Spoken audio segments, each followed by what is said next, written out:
Makan bergizi gratis ini bukan sekadar distribusi makanan. Program ini adalah bagian dari strategi besar pembangunan SDM untuk mengejar pertumbuhan ekonomi 8%. Tapi camkan baik-baik, program ini bukan untuk meningkatkan kualitas pendidikan. Di satu sisi, ia adalah jembatan kesejahteraan. Di sisi lain, ia menjadi ujian integritas tata kelola nasional yang diperdebatkan. Mengapa? Karena program ini cenderung menghasilkan para koruptor dengan banyaknya yayasan SPPG yang terafiliasi partai politik.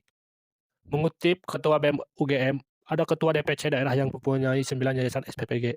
Belum lagi adanya pemberian insentif sebesar 6 juta per minggu kepada Yayasan Satuan Pelayanan Pemenuhan Gizi atau Dapur MBG.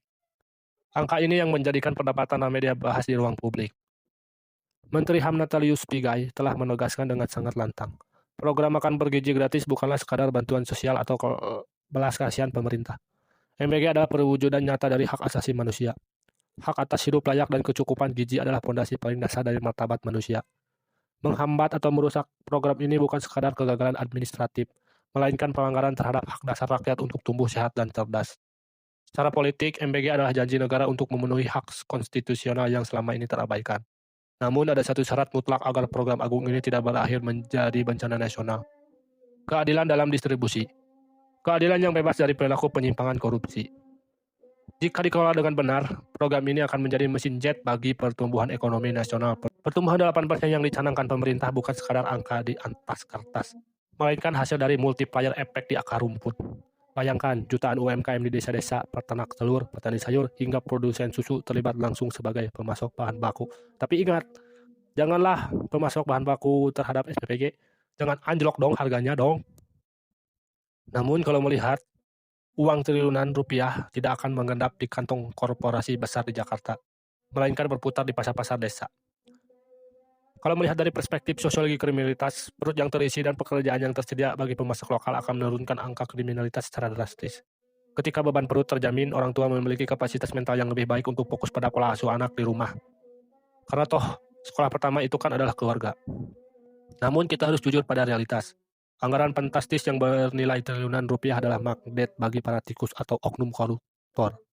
Sektor pengadaan barang dan jasa adalah area paling rawan menurut indeks persepsi korupsi. Musuh terbesar program ini bukanlah kekurangan anggaran, melainkan inersia publik atau sikap bodoh amat dari masyarakat. Sikap tak acuh Anda adalah karpet merah bagi praktik korupsi. Jika kita membiarkan anggaran gizi anak jadi bahan bancakan, maka yang sampai ke piring anak-anak kita bukanlah gizi, melainkan nasi sisa proyek yang tidak layak makan. Korupsi gizi adalah pembunuhan masa depan generasi secara perlahan. Negara tidak mungkin mengawasi setiap piring di penjuru Nusantara sendirian. Rakyatlah yang harus menjadi CCTV paling galak dan efektif. Memberhentikan program ini memang sangat sulit dan susah dilawan, kecuali masyarakat mempunyai strategi untuk memberhentikannya. Karena ini sudah terjadi dan Anda pilih Presiden Prabowo ini. Jadi rasakanlah. Namun kalau melihat sesuai janji Wakil Presiden, program ini adalah motor penggerak ekonomi kerakyatan yang akan membuka 19 lapangan pekerjaan melalui masif SPPG. Karena banyak keluarga di desa-desa yang menggantungkan hidupnya pada pertanian skala kecil atau UMKM kecil. SPPG menjadi pembeli siaga auto off-taker yang memberikan kepastian penghasilan. Tapi sekali lagi, harganya anjlok kalau ke SPPG. Namun sekali lagi, melihat dari sisi lain, uang berputar langsung di masyarakat bawah. Hal ini akan memicu kenaikan UMP atau UMK secara organik. Karena adanya produktivitas ekonomi yang nyata. Karena kalau keluarga sejahtera, pasti daya beli ekonomi rakyat akan naik. Namun, visi pertumbuhan ekonomi 8% akan mustahil dicapai jika ekonomi keluarga di akar rumput masih lemah. Dengan menjadikan keluarga UMKM sebagai pilar pemasok, ekonomi nasional akan tumbuh dari bawah ke atas. Program makan bergizi gratis adalah peluang emas Indonesia untuk keluar dari lingkaran setan kemiskinan dan kebodohan struktural. Namun, peluang ini hanya akan membuahkan hasil jika integritas dijaga dan rakyat tetap waspada. Jangan biarkan anak-anak kita dicuri oleh tangan-tangan kotor. Keberhasilan pertumbuhan ekonomi 8% dan kualitas SDM masa depan ada di tangan kita semua yang peduli. Kalian siap ikut ngawasin program MBG di daerah kalian masing-masing?